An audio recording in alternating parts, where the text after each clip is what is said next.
Have you ever looked at your life and wondered, is this it? That's exactly what I was asking myself after 8 years of marriage to Liam.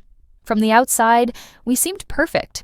A cozy home, stable jobs, a quiet, predictable life. Friends always said I was lucky to have him. Kind, reliable, the quintessential good guy. But behind closed doors, something was missing. We weren't unhappy. Not exactly. There were no screaming matches, no betrayals, no devastating secrets. Just emptiness. The spark we once had long since flickered out. Conversations were practical, affection was rare, and intimacy felt more like a routine than a connection. I kept telling myself it was normal, that every marriage hit a plateau. But the feeling of dissatisfaction never went away. Then one rainy Friday afternoon, everything changed. I got home early from work and my sister, Claw, called, launching into one of her usual rants about her boyfriend Greg's flaws. His lack of ambition, his laziness, his inability to commit. I just don't know if he's the one. She sighed. How did you know Liam was right for you? The question hit me harder than I expected. I hesitated, searching for the right words. But the silence stretched on. Claw laughed nervously. Come on, don't tell me you have regrets too. And maybe it was the weight of the last few months pressing down on me, or maybe I just needed to hear myself say it out loud. But before I could stop myself, the words slipped out. Sometimes, I said quietly, sometimes I think I do regret it. The line went silent, but I couldn't stop. It's not that Liam's a bad husband, he's a good man. He's always treated me well, but I don't know if he's the one. I've been feeling this way for a while, like maybe I settled because it seemed like the right thing to do. My life is fine. It's stable.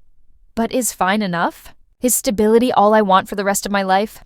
I don't feel alive anymore. Claw sighed. That's heavy, Emma. Have you talked to Liam about this? I can't, I said quickly, almost defensively. How do you tell someone you're not sure you'd marry them again if you had the choice? It would destroy him. That's when I heard it. The soft creak of a floorboard behind me. My stomach dropped.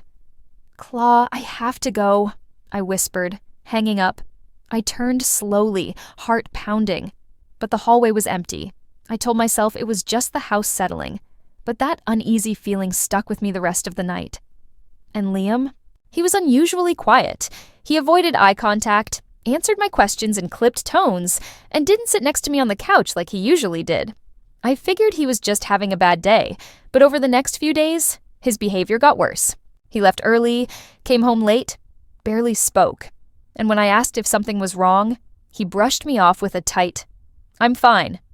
A week later, I came home to find him sitting at the kitchen table. A stack of papers lay in front of him. His face was calm, too calm. But his eyes told a different story. Liam? I asked cautiously. What's going on? He slid the papers across the table. My hands trembled as I picked them up, scanning the words. Divorce papers? I looked up, my voice barely above a whisper. You're divorcing me? Liam's jaw tightened. I heard you, Emma, he said quietly. Last week, on the phone with Claw. I wasn't supposed to come home that early, but I did, and I stood there and listened to every word. You think you settled for me? You think I'm holding you back? His voice trembled with a mix of anger and pain as he shook his head. You don't love me, Emma. Not the way I thought you did. No, I cried, tears streaming down my face. That's not what I meant. I was just venting. I didn't mean it. You meant it, he interrupted, his voice cold and distant. You might not have wanted me to hear it, but you meant every word. And I can't stay in a marriage where I'm just someone you settled for. Desperation filled my voice as I begged him to reconsider, pleaded for us to try therapy, to fight for what we had. But his mind was made up. I'm done, Emma, he said firmly. I deserve someone who loves me completely. And you deserve to figure out what you really want. The next morning, he was gone. No note, no explanation, just an empty space where the man I loved had been. He didn't return my calls or texts, and when I went to his office, his coworkers told me he'd taken a leave of absence. Weeks turned into months. The divorce went through uncontested, And Liam never reached out again. It was as if he'd vanished from my life entirely. Even now, years later, I can't think of that day without feeling a sharp pang of regret. I thought I was just venting, that my words were harmless. But words have power, and mine destroyed the one person who truly loved me. Sometimes, late at night, I wonder where Liam is. If he's happy.